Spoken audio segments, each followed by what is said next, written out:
All right, so I'm just sitting here listening to all the commentary about the assassination attempt on Donald Trump. Um, just this past weekend. I was there. I was there with my family, and I can just say that things, honestly, they say hindsight's 2020, but I can tell you that things felt weird right off the bat.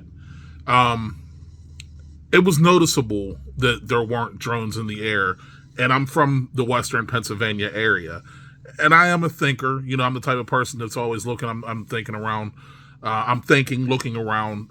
There's been things that happened, to friends of mine when I was a kid. I've seen stuff. It's just how you think when you come from where I come from or whatever. But um, immediately after I come in, I was looking. I was interested to see, how the Secret Service would be and knowing that they would be there and everything. But I immediately noticed that, like, I didn't see any drones in the air, and I was thinking that was strange because it's a rural area. The farm show, it's in the middle of, it's surrounded by like woods and trees, and I mean, yes, there's there's roads and things like that, but there's farms, there's roads, there's trees, there's so many different places. It's like you would have to have first off, I would think um, aerial coverage, eyes in the sky, right? It just felt eerie. There were, we walked through metal detectors, all of that. There were guys on the ground. There were guys that had Secret Service vests on, and police Secret Service and whatnot.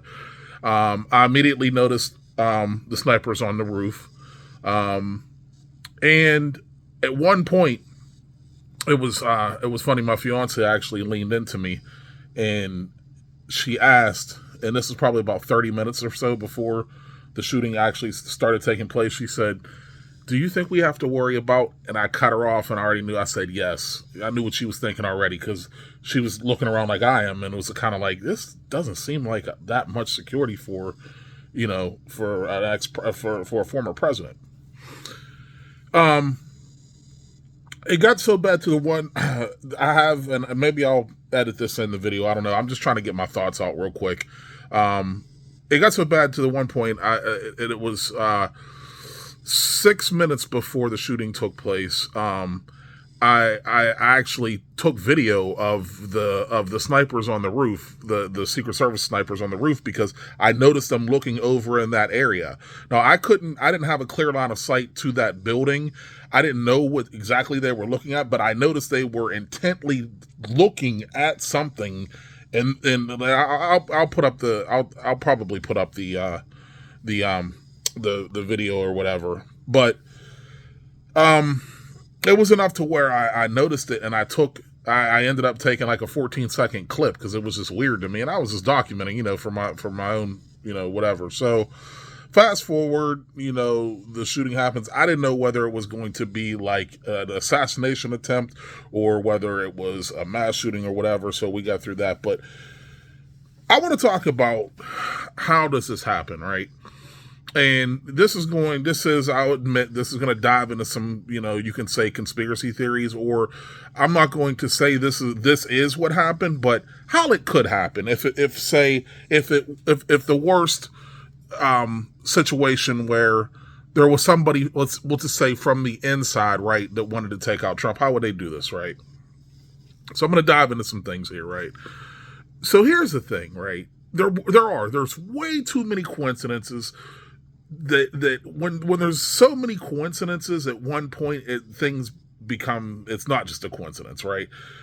The lack of security detail, the fact that it's almost like they placed Trump right in the direct line of fire for this guy to have a clear shot at him.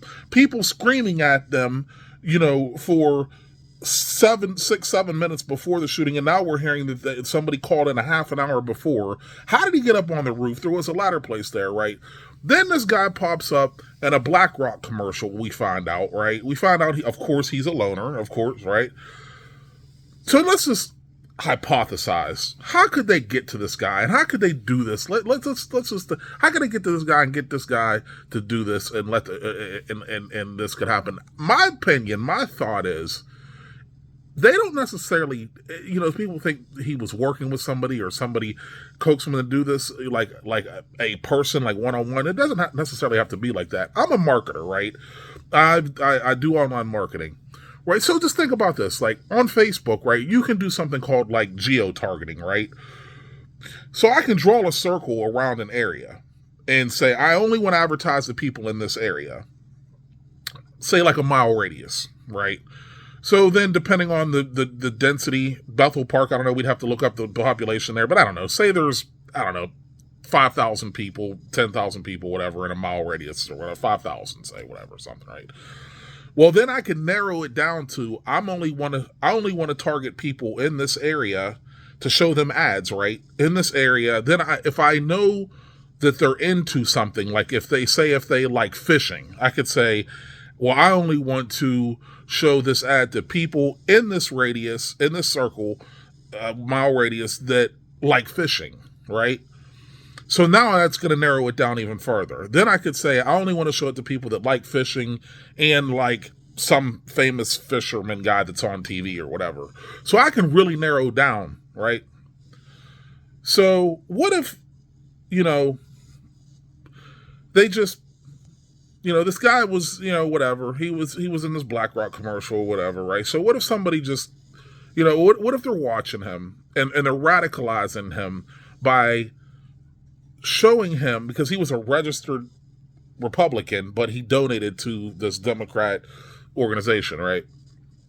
So what if they're just showing him propaganda, but they have him narrowed down? Like they could, if he was recruited by BlackRock, they obviously had some kind of connection with him, so they knew this kid. Somehow he got in this commercial. What if they just know something about him, that he's interested in something? So then they say he's 20 years old. So I could say, draw a circle around the area of his house. I think you can narrow it down to like a mile.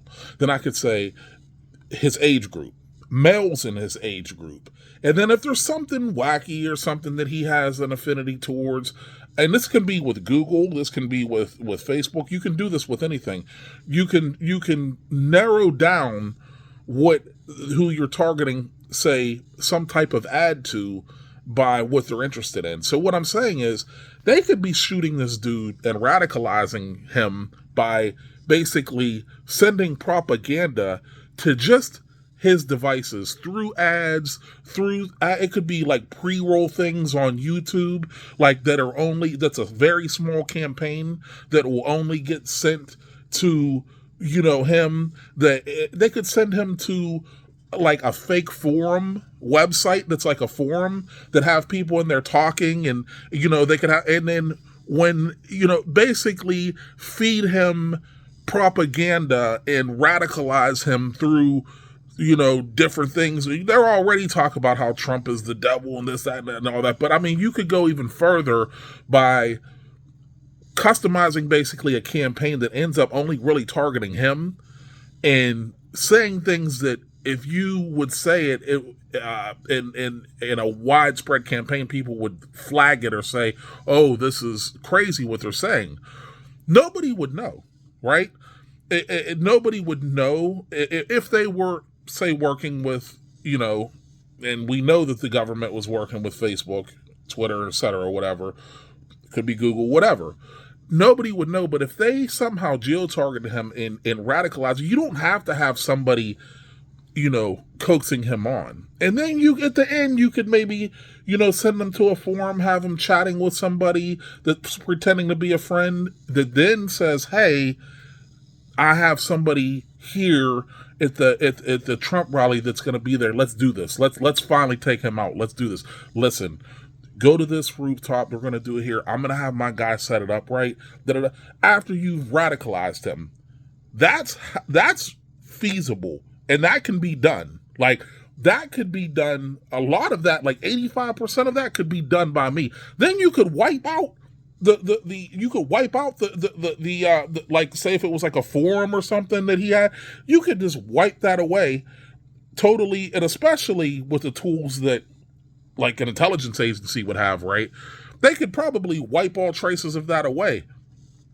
Or, like I said, that doesn't even have to be that. They could just leave the door open, or whatever. Like I said, there are so many ways you can send messages and things, and unless you know who's on the inside, you know, that's how I could see it happening. And then, or they could even be doing this to several people and just leaving the door open, like radicalizing them through maybe like a specifically targeted thing, and then just like, you know, whatever, leaving the door open by leaving these gaps. But I think it's a little more sinister than that, because it seems like, look, this was their last chance to get Trump, like, you know what I mean, before he was nominated. So this was it. So this was their so and it seemed rushed, but again, he's beating a lot of these court cases and stuff. So just some food for thought. I'm kind of rambling on, but if you think about what I'm saying, and if you have any understanding of advertising, you would know what I mean. Just some food for thought. And like I said, not saying that's what happened, but it could happen that way.